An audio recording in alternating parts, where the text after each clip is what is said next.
কিছুদিন আগে আমি দেখলাম মানবতার দেয়াল। কিসের দেয়াল? কিছু ছেলে পেলে নিউ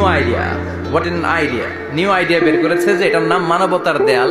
খুব সম্ভবত মসজিদের এক ওয়ালের মধ্যে তারা লিখেছে মানবতার দেয়াল, আর কিছু হ্যাঙ্গার টানিয়ে রেখেছে, আর বলেছে যেটা অপ্রয়োজনীয় রেখে যান, আর যেটা আপনার লাগবে নিয়ে যান।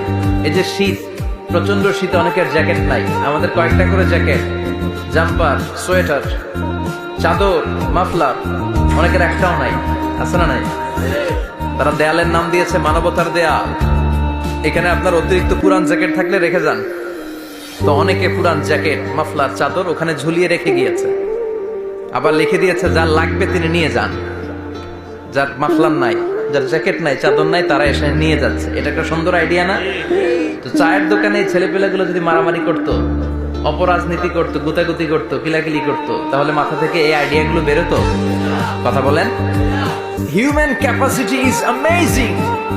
কি পরিমাণে আল্লাহ তাআলা যে আমাদেরকে ক্যাপাসিটি দিয়েছে, আমাদেরকে যে কত প্রিভিলেজ আল্লাহ তাআলা আমাদেরকে দিয়েছে আমরা জানিই না।